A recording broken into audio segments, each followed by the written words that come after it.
प्यारे देशवासियों, नमस्कार। कोरोना के खिलाफ लड़ाई में जनता कर्फ्यू से लेकर आज तक हम सभी भारतवासियों ने बहुत लंबा सफर तय किया है। समय के साथ आर्थिक गतिविधियों में भी धीरे धीरे तेजी नजर आ रही है।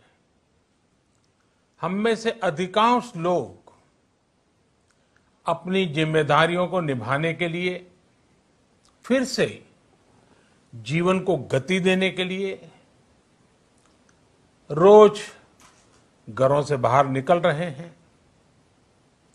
त्योहारों के इस मौसम में बाजारों में भी रौनक धीरे धीरे लौट रही है, लेकिन हमें ये भूलना नहीं है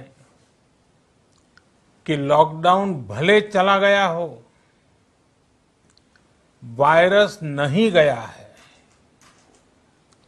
बीते 7-8 महीनों में प्रत्येक भारतीय के प्रयास से भारत आज जिस संभली हुई स्थिति में है, हमें उसे बिगड़ने नहीं देना है और अधिक सुधार करना है। आज देश में रिकवरी रेट अच्छी है, फैटेलिटी रेट कम है।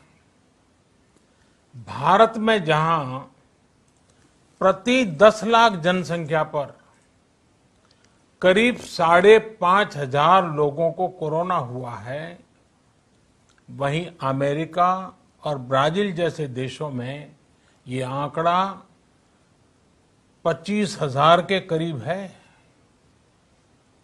भारत में प्रति 10 लाख लोगों में मृत्यु दर 83 है, जबकि अमेरिका, ब्राजील, स्पेन, ब्रिटेन जैसे अनेक देशों में ये आंकड़ा 600 के पार है। दुनिया के साधन संपन्न देशों की तुलना में भारत अपने ज्यादा से ज्यादा नागरिकों का जीवन बचाने में सफल हो रहा है। आज हमारे देश में कोरोना मरीजों के लिए 90 लाख से ज्यादा बेड्स की सुविधा उपलब्ध है। 12,000 क्वारंटाइन सेंटर्स है। कोरोना टेस्टिंग की करीब 2,000 लैब्स काम कर रही है। देश में टेस्ट की संख्या जल्द ही 10 करोड़ के आंकड़े को पार कर जाएगी। कोविड महामारी के खिलाफ लड़ाई में टेस्ट की बढ़ती संख्या हमारी एक बड़ी ताकत रही है। सेवा परमो धर्म के मंत्र पर चलते हुए हमारे डॉक्टर, हमारे नर्सिस, हमारे हेल्थ वर्कर्स, हमारे सुरक्षाकर्मी और भी सेवा के भाव से काम करने वाले लोग इतनी बड़ी आबादी की निस्वार्थ सेवा कर रहे हैं। इन सभी प्रयासों के बीच ये समय लापरवाह होने का नहीं है। ये समय ये मान लेने का नहीं है कि कोरोना चला गया या फिर अब कोरोना से कोई खतरा नहीं है।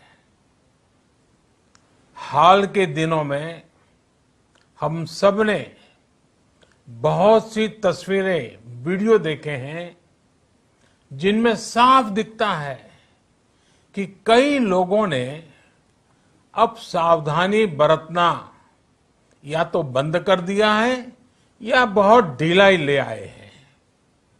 ये बिल्कुल ठीक नहीं है। अगर आप लापरवाही बरत रहे हैं, बिना मास्क के बाहर निकल रहे हैं, तो आप अपने आप को, अपने परिवार को, अपने परिवार के बच्चों को, बुजुर्गों को उतने ही बड़े संकट में डाल रहे हैं। आप ध्यान रखिए, आज अमेरिका हो या फिर यूरोप के दूसरे देश, इन देशों में कोरोना के मामले कम हो रहे थे, लेकिन अचानक से फिर से बढ़ने लगे हैं और चिंताजनक वृद्धि हो रही है।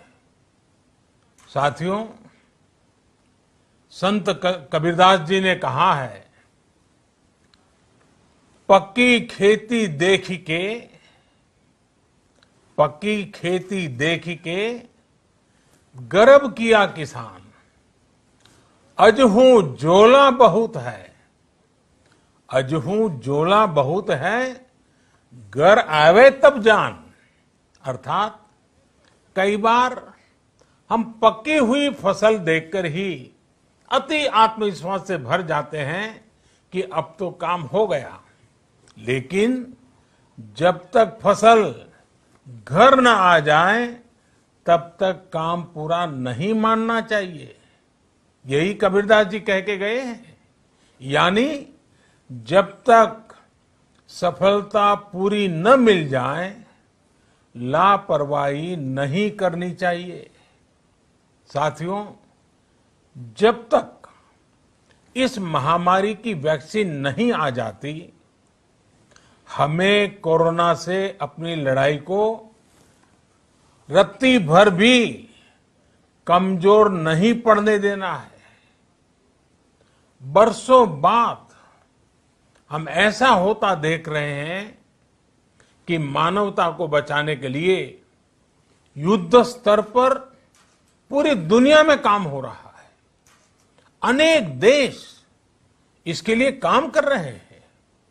हमारे देश के वैज्ञानिक भी वैक्सीन के लिए जी जान से जुटे हैं। भारत में अभी कोरोना की कई वैक्सीन पर काम चल रहा है। इनमें कुछ एडवांस स्टेज पर है, आशास्पद स्थिति दिखती है। साथियों, कोरोना की वैक्सीन जब भी आएगी, वो जल्द से जल्द प्रत्येक भारतीय तक कैसे पहुंचे, इसके लिए भी सरकार की तैयारी जारी है। एक एक नागरिक तक वैक्सीन पहुंचे, इसके लिए तेजी से काम हो रहा है। साथियों, रामचरितमानस में बहुत ही शिक्षाप्रद बातें हैं, सीखने जैसी बातें हैं, लेकिन साथ साथ अनेक प्रकार की चेतावनियां भी हैं। जैसे रामचरितमानस में बहुत बड़ी बात कही गई है, रिपु रुज पावक पाप, रिपु रुज पावक पाप, प्रभु अहि गनीय न छोट करी। अर्थात आग, शत्रु, पाप यानी कि गलती और बीमारी, इन्हें कभी छोटा नहीं समझना चाहिए। जब तक इनका पूरा इलाज न हो जाए, इन्हें हल्के में नहीं लेना चाहिए। इसलिए याद रखिए, जब तक दवाई नहीं, तब तक ढिलाई नहीं। त्योहारों का समय हमारे जीवन में खुशियों का समय है, उल्लास का समय है। एक कठिन समय से निकलकर हम आगे बढ़ रहे हैं। थोड़ी सी लापरवाही हमारी गति को रोक सकती है, हमारी खुशियों को धूमिल कर सकती है। जीवन की जिम्मेदारियों को निभाना और सतर्कता, ये दोनों साथ साथ चलेंगे, तभी जीवन में खुशियां बनी रहेगी। 2 गज की दूरी, समय समय पर साबुन से हाथ धुलना और मास्क लगाना, इसका ध्यान रखिए। और मैं आप सबसे करबद्ध प्रार्थना करता हूं, आपको मैं सुरक्षित देखना चाहता हूं, आपके परिवार को सुखी देना चाहता हूं। ये त्योहार आपके जीवन में उत्साह और उमंग भरे, ऐसा वातावरण चाहता हूं। और इसलिए मैं बार बार हर देशवासी से आग्रह करता हूं।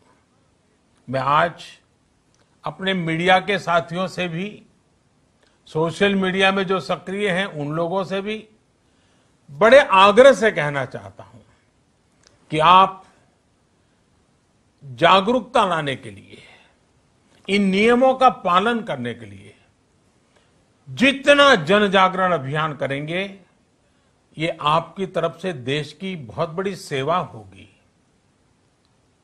आप जरूर हमें साथ दीजिए, देश के कोटि कोटि जनों को साथ दीजिए। मेरे प्यारे देशवासियों, स्वस्थ रहिए, तेज गति से आगे बढ़िए और हम सब मिलकर के देश को भी आगे बढ़ाएं। इन्हीं शुभकामनाओं के साथ नवरात्र, दशहरा, ईद, दीपावली, छठ पूजा, गुरु नानक जयंती समेत सभी त्योहारों की सभी देशवासियों को एक बार फिर से बहुत बहुत बधाई देता हूं। धन्यवाद।